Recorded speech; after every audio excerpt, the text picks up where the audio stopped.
Manchester City 3.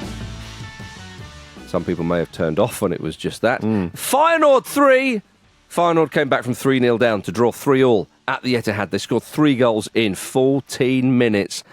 Oh, my goodness, Jim Campbell. When Man City were 3-0 up, it felt, OK, finally they're back at the races, etc., etc. But everybody, apart from those Feyenoord forwards, forgot they are incredibly vulnerable at the back. It seems that way, doesn't it? Because this, on paper, felt like a really good fixture for them to sort of put things right. It's a European night, so it's naturally very high profile. They're a better team than Feyenoord, clearly, or you would expect them to be a better team than Feyenoord. But I think they're a better team than Feyenoord, Jim. No one's going to argue that. Yeah, but I think the nature of it is purely down to this run they're on, and it looks like entirely a mental thing. Obviously, the first goal is an individual mistake, the type of which happens even to really, really good teams. I think actually the second goal is a little bit unlucky, but the third one's an absolute howler as well. And you don't expect City to make 2 mistakes like that over the course of about 3 months, let alone a single game at the moment in such a short period of time. And clearly, what has been happening is getting to them, and it's becoming a sort of self-fulfilling thing. It's ridiculous for them to have drawn that game from that position. It is absolutely mad. I mean, the willies are certainly up Manchester City, Lars. Would you say that they've contracted some kind of illness? I don't know what it is. Man flu. It's the man flu. It's the snot all over the gaff. It's the yips. I mean, yeah, they got the snotty yips. No, I think you're exactly right to pinpoint. Like, for the last few weeks, we've done nothing else but decipher the City crisis and go through all the reasons they're bad and why it's not just to do with Rodri, but it is also a lot to do with Rodri. This felt, like Jim alluded to, all mental to me. This is all, and there's a case of how adversity begets more adversity in football. When things are going wrong, the fact that you lose games just makes other things break. And the fact they were 3-0 up against a Feyenoord, a team they should be beating comfortably. Well, to put it in context, Lars, Feyenoord with that win move up to 20th in the Champions League. Manchester City are 15th. So it's really like a bottom of the lower half of the table clash, I guess it was. No, but the fact that if this was a normal City period and they were kind of motoring along and winning games, when they concede the 3-1 goal, not a single player on the pitch would have thought, But I can guarantee you, all of them were thinking that yesterday, and that is because they've had this issue, and they start doing really goofy things at the back, and particularly Gvardiol. I mean, the second goal comes from an error from him. There's still quite a bit to do though for Feyenoord, but I think the difference is it's not just Manchester City who suddenly go, start to doubt themselves. It's Feyenoord go, this lot are vulnerable at the moment, and their tails go up. And interestingly, at 3-2, you saw that Man City was still playing the same way, still very high line, and of course Feyenoord breached that and would then score, and Ederson comes herring out, and Cross comes in, and it's 3-3.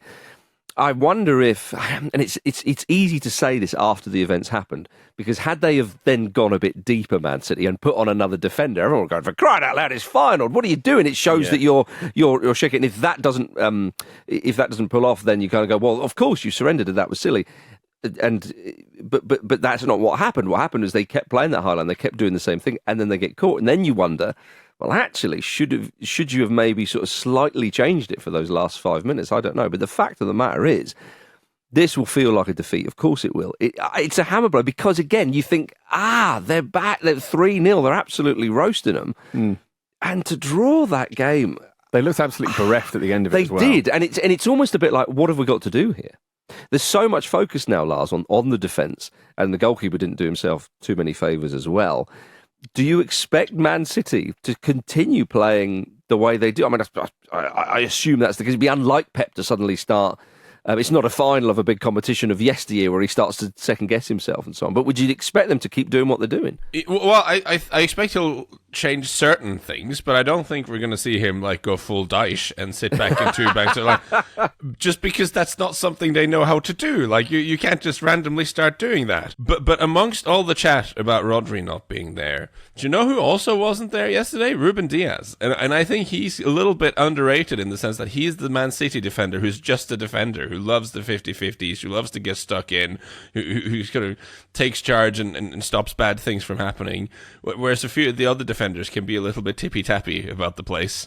Ruben Diaz is the one who'll just like sort things out, and he's not there either. So if you look at all the things that Rodri is kind of the shield in midfield, and Ruben Diaz is kind of the guy who wins 50-50s and gets stuff done in defence. They're not there. Kyle Walker usually sort of eats up the ground and stops counter-attacks. He looked pretty old against Tottenham when he was playing there. So there's a lot of these things that is usually what gets City out of jail defensively that's currently either absent or not functioning as expected.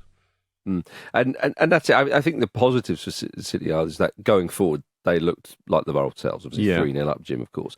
And it is a mental thing because, again, the mistakes were obvious and the goals came. So the area of the pitch that is of concern is quite clearly at the back. Guardiola said that himself.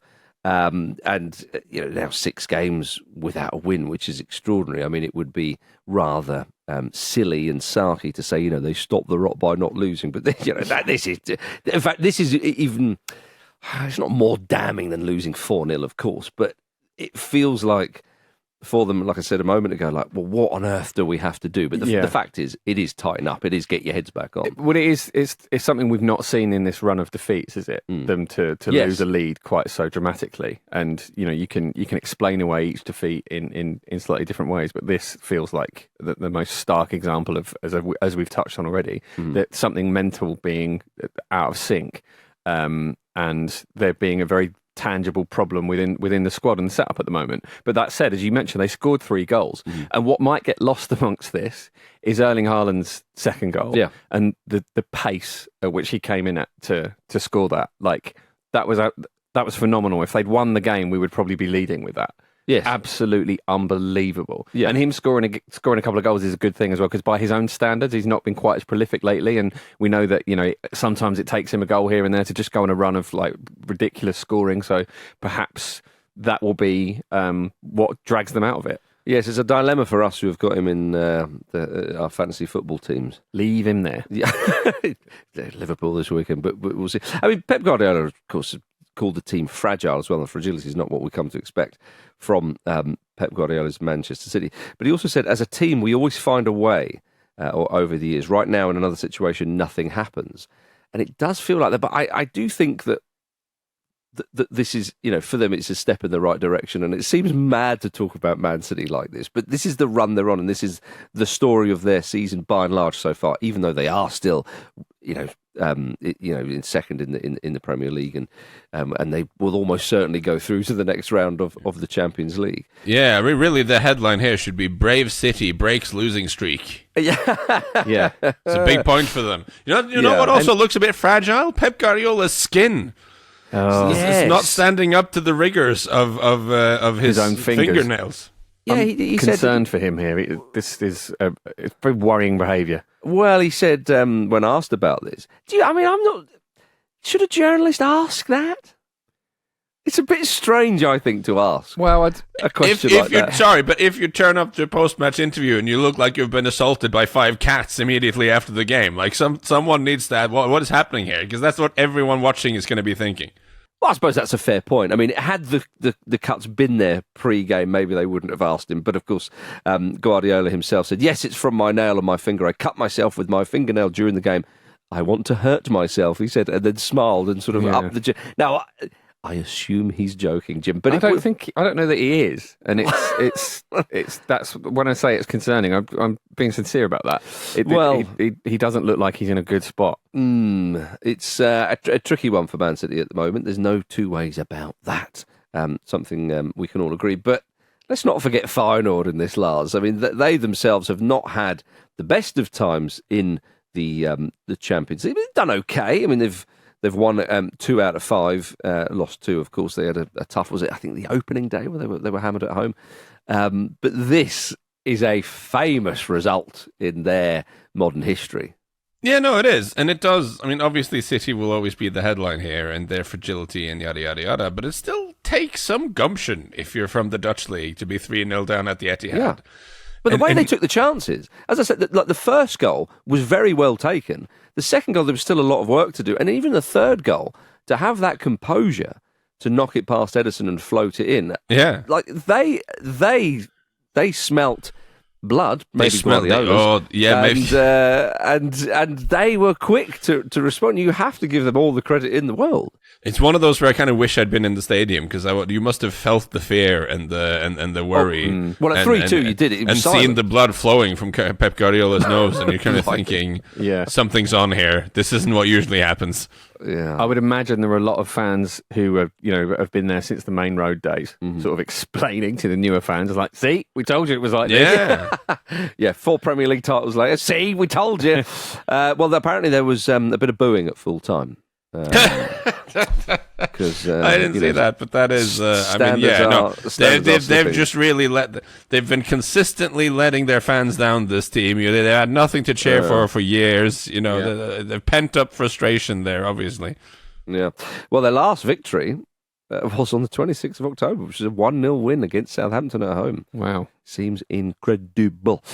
Let's turn our attention to an English team that can win away at Sporting in the Champions League. Sporting 1, Arsenal 5. Arsenal became the first side to beat Sporting at home this season. Obviously, Sporting recently parted ways with Ruben Amorim, of course, but they still have an impressive home form. They're still a good side, and they still had moments. They still looked not a bad team despite the scoreline.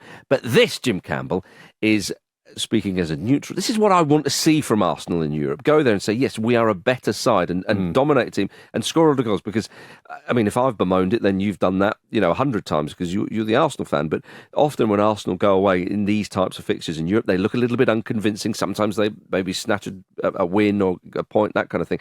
But this is the dominant display that I'm sure a lot of people want to see. Yeah, well, you're right to point to Arsenal's away form in Europe because prior to this game, they'd won just one of the last 8 European away games. Yeah, and I don't think they'd scored in the last 4. Arteta himself had challenged them to improve on that because it isn't good enough, and it isn't sort of. There's often a timidity in these away performances that is not befitting of Arsenal's status, or certainly where Arsenal believe they should be in terms of status in European competition. And this was clearly that worked because they were absolutely at their best. Now, what I think helped was that there's a strong argument that this is Arsenal's best 11, and it's the first time that they've all played together this season. Ben White has a shout for being in there, of course, as well, but that's a separate conversation. And they all played really, really well. The passing game was, I think, what won the game because it was so zippy and it was very controlled. It's been quite sloppy at times this season. Obviously, Martin Odegaard's absence has been a part of that as well because he's so important to how everything threads together. But they were really, really hot on it, and they made a lot of quite complicated passing rhythms look very simple, and Sporting really, really struggled with it in the first half. They couldn't keep the right-hand side quiet, like at all, like from Timber, Odegaard, Partey popping in there and Saka. They just didn't really know what to do with them.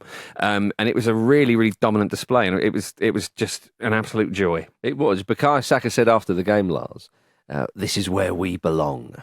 In the Champions League. Well, I wouldn't take him that literally, but if I mean one can. But perhaps he meant in the Champions League, getting big scores against big teams. Yeah, no, I mean, I think Jim kind of summed it all up. Like, Martin Odegaard just seems like he is the lubricant in the system here, that when you kind of take it out, then there's too much friction and the gears just kind of grind to a bit of a halt. And the second he's back in the team, they just look so much smoother, and he's kind of connecting absolutely everything. And it's a funny thing with the goal scoring. You wonder if just kind of confidence feeds into it a little bit as well. I've been thinking a lot about the game at the weekend against Forest, which on paper just kind of seemed like a bit of a trap game because everyone's been away for international break. Forest are really good defensively, but then 15 minutes in, Saka just kind of whacks one in from a decent range. And oh yeah, look, it's fine. It's absolutely fine, and things are just rolling along. And this was an absolutely just comprehensive performance, and the number of big chances they created as well. It could have been much more, which is a ludicrous thing to say after 5-1. They were really good here, Arsenal. But Lars, I got the impression when they beat Forest 3-0, it was a very comfortable victory, that Arsenal are back. They are back. They've had a bit of a funny start to the season. And Liverpool's brilliant start to the season slightly skews it, but of course Arsenal now with them winning, Man City dropping points again on the weekend, they're right back in the mix. Whether indeed it is a race for second, we shall see. But to me, it feels like they're kind of back with these two results. No, I completely concur. And it is one of those... sometimes, maybe it's just because we need to fill the airtime, but sometimes we make up too complicated reasons for why something is going right or going wrong. And I just think you put Ødegaard back in the team and they are a completely different football team. I'm sorry, but they just are. And they look great again now. And the challenge is that they're 9 points behind, right? Which is a pretty big gap. Like you can definitely sell me on the idea that Arsenal are going to take more points than Liverpool between now and the end of the season. The question is, are they going to take 10 more points? Is the one that's a little bit harder to answer. It really means going to Anfield and winning, which they haven't done in a long time. So that's a really specific, frankly, annoying challenge from where I'm sat. Yeah, which makes me think that they may well mix it up a little bit tactically and so on. Gabriel came off injured. Yeah. Could be repercussions for that for the weekend. Obviously, we'll see. He also did Victor Gyökeres's celebration, which was sort of some enjoyable needle. Mm-hmm. It makes me think maybe he's not a transfer target. You probably ask him not to do things like that, or maybe you simply wouldn't think to. If he is, it's just not helpful, is it? You're quite clear that he copied the celebration. Oh, yeah. I mean, Gyökeres said if he can't think of his own celebration, I guess he can borrow mine. Isn't that almost the same as what James Maddison said to Saka earlier in the season? He did the same thing. There was some... with the dart celebration. There's a lot of imitation-related banter going on with the Arsenal. It seems to be a thing they do, yeah. Maybe they have a little club where they do it after training. I tend to not like it. I think it's a bit silly, unless the celebration is like properly goading fans and so on. I mean, it's all a bit Neil Maupay. Yeah, it is. You say that like it's a bad thing. I just think you want to do it when you're definitely certain the game is going well. So when you do it to go 3-0 up in the first half, you're probably safe, unless you're Man City, I guess. Yeah. Although in this day and age of VAR, though, that's you should true. have egg on your face. I mean, look, he did it. It was, differing fortunes for the two English clubs in Europe last night, but a fabulous win for Arsenal. Now, coming up after this, a body language expert tells us how Mo Salah really feels about his contract situation at Liverpool. Hi, I'm Frank Leboeuf. You're listening to the Football Ramble. Welcome back to the Football Ramble, everybody. Now, before we go back to the Champions League, we've got to talk about Mo Salah and his contract situation at Liverpool. Because after their 3-2 win over Southampton on Sunday, he told reporters, well, we are almost in December, and I haven't received any offers yet to stay at the club. I'm probably more out than in. Lars, is he being a little bit of a poker player with that kind of statement? Or do you think Liverpool are floundering as the clock is ticking on this contract situation? Well, I mean, it's the second time this season that he's kind of unprompted started talking about this in public. So it's clearly something that's not happening by coincidence. And I do understand, if you look at his age, it's probably the last sort of big contract he signs. So it's understandable that him and his agent are like pulling out all the stops to get the best possible deals in this situation. There's just something for me that's a little bit disingenuous about it. And again, I don't blame him for playing games. There's a lot of money on the line here. But like when he says that it's not in my hands, that's bullshit, right? Honestly, if his agent calls up Liverpool tomorrow and say, hey, Mo has had a great time at this football club. He loves it here. He's made a lot of money over the years, so he is happy to stay on at very reasonable terms for the next couple of years. And you name a number that's not crazy. I think they would sign pretty quickly. I think it's very much in Mo Salah's hands if he wanted to do that. But when you say reasonable terms, he's obviously thinking perhaps that the terms maybe being spoken about are not that reasonable. Yeah, and that's fine. But then don't say it's not in your hands, because it is in your hands. Like, you could sign tomorrow if you were happy to make a bit less money than you otherwise would. But the situation is, he has to balance, how many years does he want? How much money does he want? How much could he make by going to Saudi Arabia? All this sort of stuff is what's going on. But the idea that this is completely out of his hands and I'm just poor Mo Salah and they've not offered me a contract and everything's very sad, I think is extremely disingenuous. Right, okay. Well, he also said, I'm not going to retire soon, so I'm just focusing on the season. I'm disappointed, but we will see. Yeah, so he did this before he signed his last contract, didn't he? Yeah. And he's now on 350 grand a week. So he obviously it's a tactic that's worked before, but I suppose his age is playing into it, isn't it? He's 32 now, and the timing of it is obviously deliberate as well because he's in such good form. Yeah, essentially, it's like, look, this is what you're missing. Are they going to give him a contract of that value for another couple of years? They might understandably be a little bit kind of hesitant about that. So it's an interesting game of brinkmanship. It's interesting to me as well that it just seems to have bounced off Liverpool, really, and Slot. It could be disruptive, but they're kind of not letting it be. Yeah. Slot dismissed it very cleverly. Clearly, it's not affecting anyone on the pitch, is it? If this is rumbling on behind the scenes. So, right, most importantly, him, of course. Indeed. Yeah, I mean, I would sort of err towards the Lars Sivertsen school of thought in this situation because I love Lars, and also I think that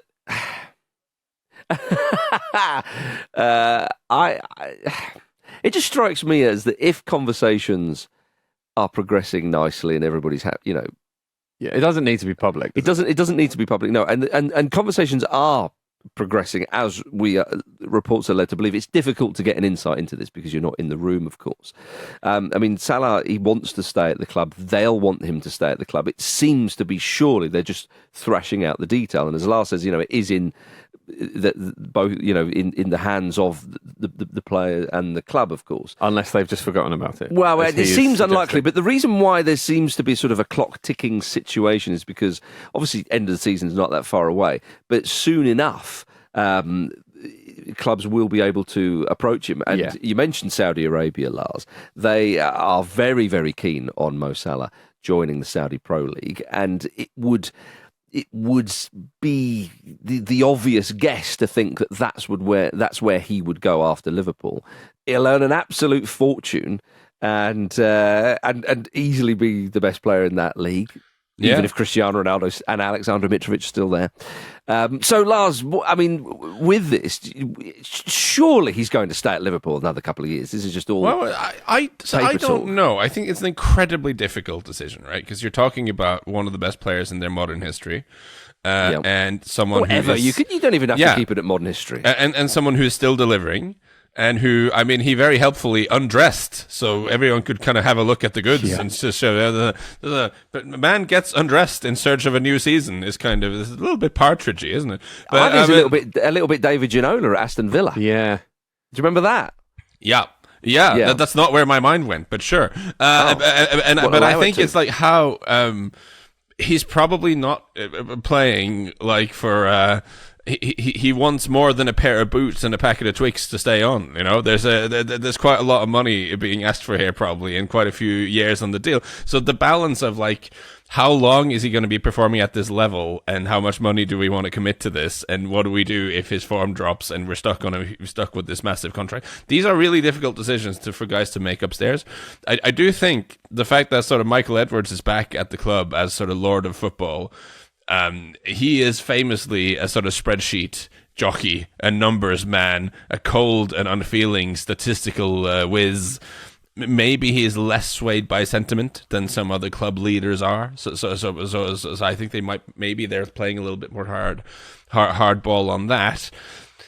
I just think, again, without sounding like a broken record, with Salah doing this whole, oh no, they've not offered me a contract, everything's very sad.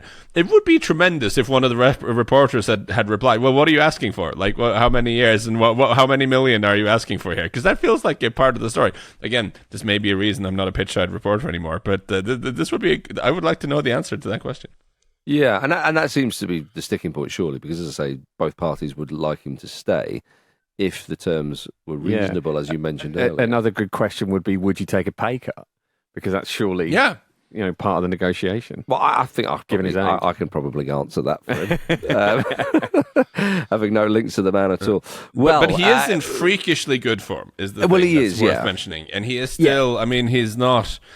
His defensive output has dropped a little bit, but that kind of because they're not playing as intensive sort of gegenpress heavy method. They've eased off a little bit. That seems to suit him, and he's focusing more on scoring goals and providing assists. We're seeing a number. He was doing fewer dribbles than before, but being a bit more incisive in terms of passing and finishing. He is adjusting a little bit to the fact that he is. But I mean, it could work out that if Liverpool were to win the league this season and he was to go at the end of the season, it would be the sort of perfect sign-off because, you don't want to stay too long at the fair. Indeed. But having such an incredible... having had such an incredible time at the club, being one of the best players in their history, and they've had a fair few. And let's be honest, in Premier League history. Yeah, indeed, yeah. If you feel like, I could just another season or two of that. And it's a tricky one, as Lars says, because you don't want to upset the fan base here. Because he was very clever to keep them on side in what he was saying, wasn't he? Well, I was thinking more of the club, because if they do let him go, people think, well, hang on a minute here, he's had a season like that. The club have said they haven't reached a stage where they can submit a formal offer. So Salah is right when he says he hasn't had an offer. Yeah. But I suggest he's playing a few games. Yeah, his hair transplant has taken hold now. It has. And he genuinely looks a lot younger. Maybe in his mind, he's kind of Benjamin Buttoning this and actually has reduced in age. So he's thinking, my output's going to be the same as it was the last couple of seasons. I want the same money. Jim, what do you reckon to this?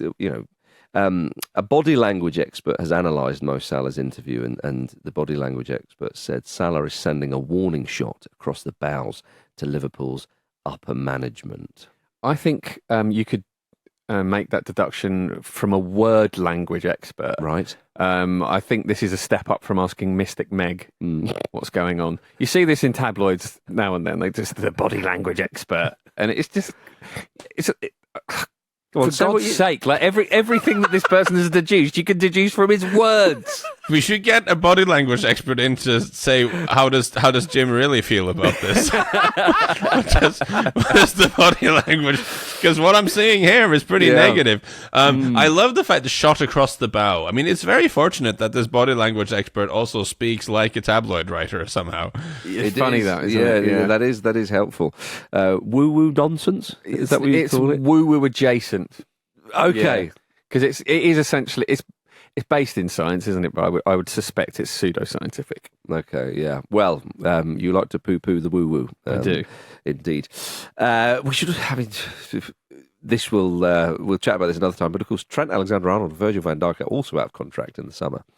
So much chatting and negotiating and contract offering needs to take place at Liverpool. There's a lot going on there, isn't there? There is a lot going on. Should we do like a list? Like, who do you prioritize out of those three? I mean, it's impossible to know when you don't know what they're asking for, I guess. But who do you think is the most important one to get tied down?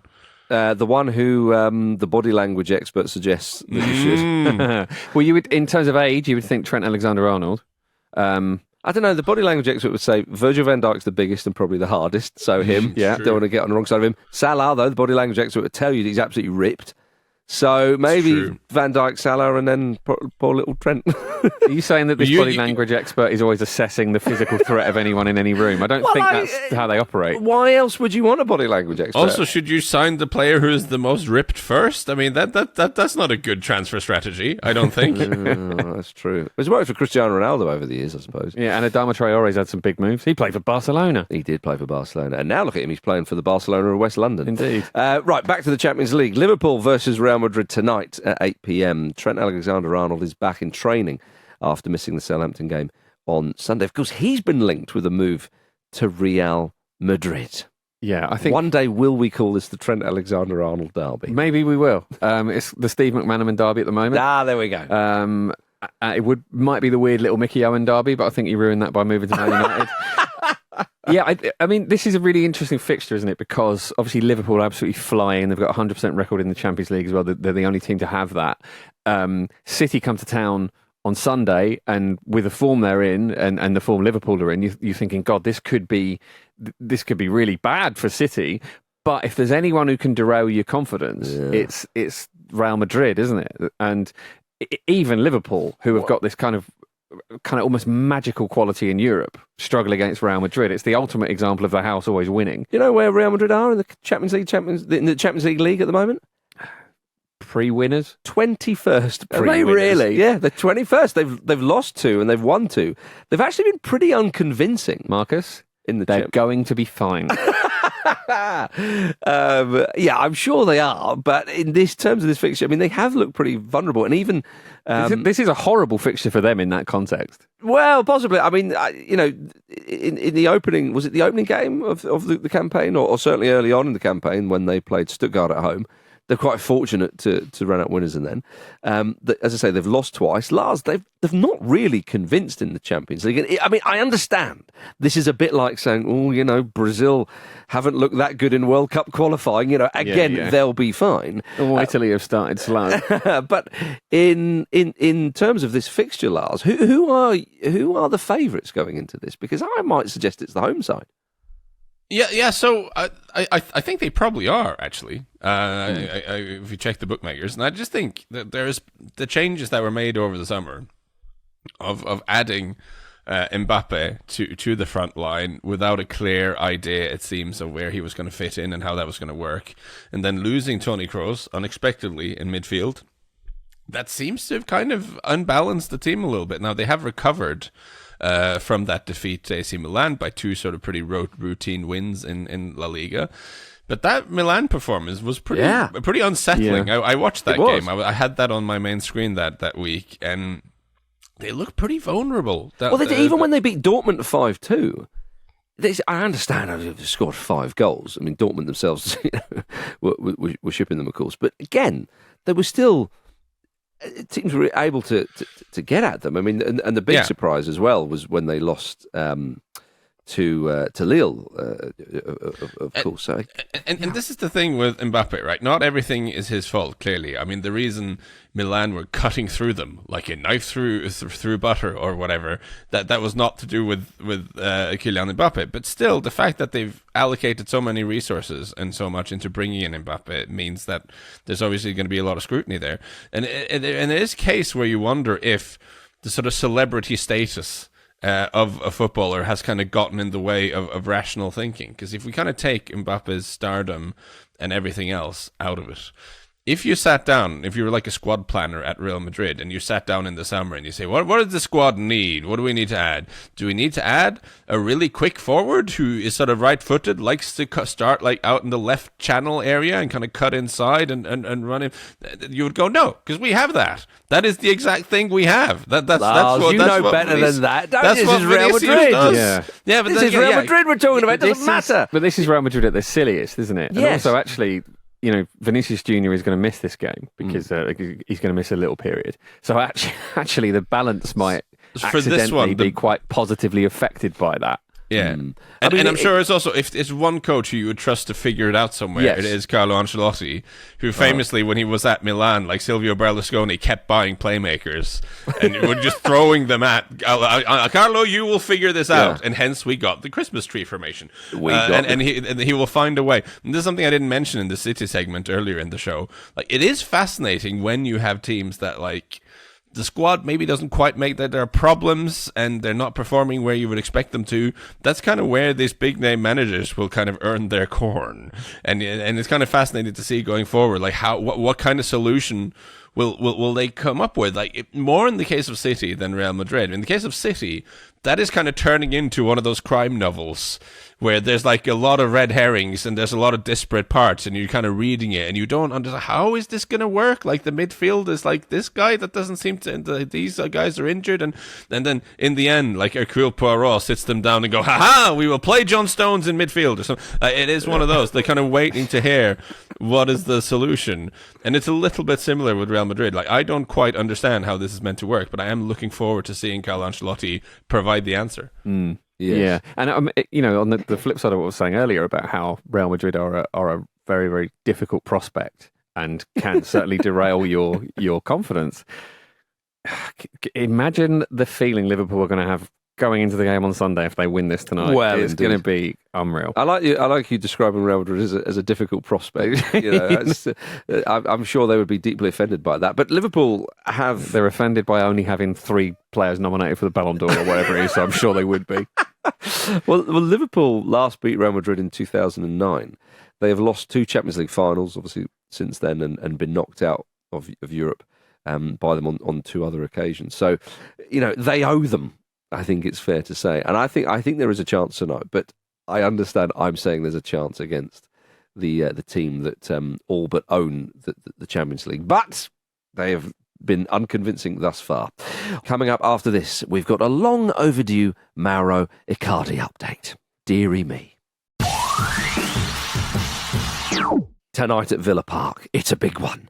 Aston Villa versus Juventus. Villa have dropped down to 12th in the Champions League after losing to Club Brugge. They've not been great of late. No. It's fair to say. This, though, Jim, is the type of game that can get you back up and running. Absolutely, and they'll have been looking forward to this all season, especially in the context of having beaten Bayern Munich at Villa Park as well. So this is what every team wants, right? You want these big European nights at home. So this is a massive chance for a catalyst for a little bit of improvement in form, really. Yes, and Villa haven't won a game in all competitions since they beat Bologna in the Champions League on the 22nd of October. So it shows you that they themselves have not been in great form of late. Juventus, on the other hand, have only lost once this season. However, they have already drawn 7 games in the league, including 4 0-0s. So has this got damp squib written all over it, Lars? Or are you going to give the Ramble listeners some hope to look forward to this evening? I mean, in terms of entertainment, it might not be amazing, but I think from the Villa perspective, this is almost the perfect sort of big European night because you're playing a team who've got a huge name. There's a lot of like aura around it, and it'd be an amazing scalp. It'll be one for the history books. You know, if you win, you're always going to have, in the same way when they beat Bayern Munich, this is something that everyone's going to remember forever. But they're actually not that good, Juventus. It's the perfect thing. Big name, not actually that good. And it's a funny one with Serie A at the moment. Yeah, it's a funny one with Juventus because they were like absolute bilge to watch last season, and the idea was that they brought in Thiago Motta, who was going to make them more exciting to watch. And they're not doing this thing. They're not really signing superstars anymore. They're like leaning on the academy much more and trying to build sensibly. And there's like a little bit there. And Thiago Motta is kind of a young, groovy coach who had Bologna playing really good stuff last year, and they bring him in. And it's still pretty much the same. Like you say, a bunch of 0-0 draws. They're the best defense in the league, but they don't create a ton, and their games are frequently horrible to watch. So Thiago Motta hasn't had the effect you were maybe hoping for. So the thing, I guess, the word of warning for Villa fans is that they're not always easy to break down Juventus. They have the best defensive record in Serie A in terms of XG conceded. But they're not terrifying up front either. So knowing that Unai Emery has a propensity to make things cagey anyway, like this, it might not be one for the history books in terms of entertainment, but I think Villa have got a really good chance to add another historic scalp to their belt. Yeah, we sort of understandably, I think you're talking about it in perhaps non-exciting terms. It would probably end up about 4-4 or something. But yeah, I could see Villa approaching this game and thinking, okay, you keep it tight for the first hour maybe or something like that. See what you can get, but just kind of sniff them out. And then you bring on John Duran and say, do your stuff, pal. You know, I think that's what I would kind of hope and maybe expect for a kind of a late blitz from Villa on this one. I wonder if we'll see Douglas Luiz play, the former Villa man, of course, now at Juventus. It was, he's a very good player for Villa, but he's been in there at Juve now. Not played a huge amount, but he's played a bit. Did you see that he recently featured in a photo shoot alongside an alien? I did see this. You know, I don't think it's a real alien. No. To clarify that. The alien's called Lil Mayo and has 1.5 million followers on Instagram. Its bio states, "I am an alien." So, Jim, would you like to reconsider what you just said?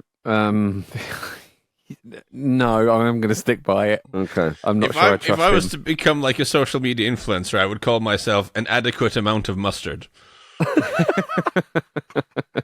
It's such a strange thing, is it? I think the story behind this is that the alien was an old movie prop that somebody got hold of, and he started taking pictures of this alien in various places, and as these things so often happen, it became a bit of a kind of social media phenomenon. He's taken pictures with it all over the place. Yeah, but it one of which there, being Jim. the Church of Scientology, which is an interesting choice. Well, but the photo shoot was an ad campaign for Adidas and NASA. Right? What? So you're saying as if, he just picked up and he's having a laugh. No, this has gone way too far. Yeah, way too far. What is the Mayo thing about, though? Is he just fond of the northwest coast of Ireland, or is it a culinary choice? I've no idea. Maybe he speaks Spanish and he's a big fan of the month of May. I don't know, Lars. It's an alien. I don't think we should try and rationalise it too much. But it would be interesting to see if Douglas Luiz does pop up at Villa Park tonight, on the pitch specifically. But yes, I fancy a 2-0 victory for Villa. 2 late goals. Yeah. That's what I'm going for. It's again, and as we've been doing a lot this season, because we got this new format, it's an interesting point to kind of check in on how it's going and how it feels, isn't it? Because Villa, obviously, they won their first 3 games, and they were top after that. Uh-huh. They've now lost a single game, and there's been half a round of fixtures, and they're 12th. So this table is kind of wild in how much it moves around. Well, do you know what? I have to say that this new Champions League format, I have warmed to it, and I'm kind of a bit sort of annoyed because we all thought it was going to be a bit crap. To be fair to us, I think we all said we needed a season to see how it would go. Fine, but come on, but there was a lot of scepticism, and understandably, I was a bit of a skeptic as well. I thought that they are the motivation for this, which people often reported that it was. The motivation was for this was to sort of try and keep the teams that signed up for the Super League happy. Yeah, and also to get more games in. Yeah, exactly. So you've got the more games, you've got all that kind of stuff. So I get it, and we do worry about the footballing calendar because footballers tell us we should worry about it. And I did think, why mess with what was a classic format that's tried and tested, and it's worked. But so far, I think it's actually worked quite well, and I think. For clubs who found themselves in the same group as a big team, I won't say Man City or Real Madrid because they've had some sloppy results. But if you find yourself in the draw with a huge team and you have to play them home and away, you think, well, we got battered twice there. That was it. But playing more teams, there's a bit more variety. I mean, Lars, what do you think of this? I definitely like this aspect that you're playing more different teams and there's more variety. I think it's funny that Real Madrid, who I think it was suggested that they needed the Super League to happen or else they would go bankrupt. They were saying some crazy things. Now they have a very big European league, which is all they ever wanted, and they're 21st in it. You love to see it. PSG down in 26th as well. Yeah, absolutely here for it. I do. The thing that confuses me is that when it comes to these league tables, I'm one of those. I don't look at the league table in October. I think within the first 10 games, the league table is completely irrelevant to me. But you can't really apply that principle here because then we get to they've played 8 games and the league is finished. I can't still be sitting here going the league table is not relevant after 8 games. It was exactly. No, it's very relevant. I still think we're playing loads of extra games to no great effect. We're playing many more games to eliminate not that many teams. So in terms of the workload on the players, but I do like the extra variation so far is my feeling. Okay, fair enough. Right, let's finish the show with some nonsense, quite frankly. I disagree. This is the whole reason I've come in today. The reason we got up in the morning, Jim. Jim, you are a huge fan of the soap opera that is Mauro Icardi's life, of course. And it's been reported in Italy that Big Mauro has ended his relationship with Wanda. Yeah, so that isn't quite right. It's been over between Mauro and Wanda for a while, as much as it is ever over between them. And I'm just going to read you a headline. Yes. Mauro Icardi dating lawyer helping him in divorce proceedings against Wanda Nara as dramatic love story takes new twist. He loves it, doesn't he? It is amazing. It's going to make Wanda so jealous. It might even be what rekindles them. There is obviously the possibility that this truly is it. Wanda wants 32 million quid from Mauro. She is going to get that. His new lawyer girlfriend as well produces and hosts a TV show in Argentina called Inocentes and Culpables. I don't know if I'm pronouncing that correctly. You don't need to do the th. I want to. Okay. I want all right, because it's so telenovela. What does it mean in English? You haven't looked it up, have you? The innocence and the guilty? We can have a guess, can't we, Marcus? We can have a little guess.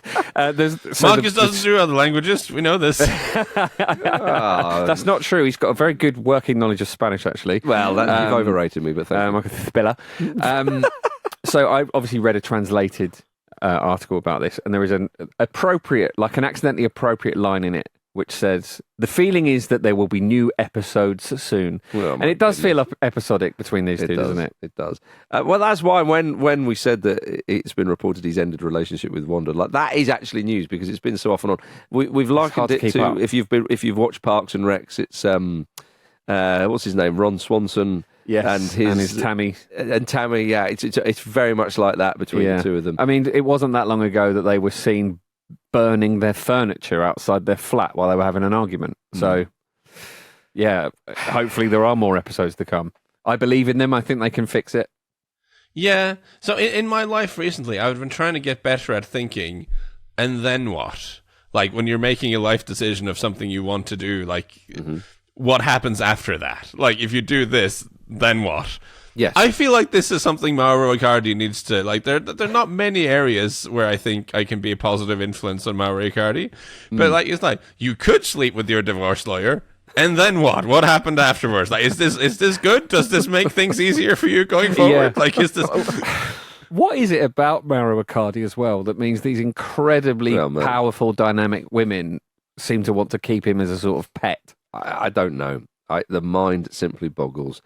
And I think it's all just a big shame. You're watching a clip from the Football Ramble podcast. Don't forget to like this video and subscribe to the channel so you don't miss an upload. A single upload. Don't miss out on the uploads. The uploads are important.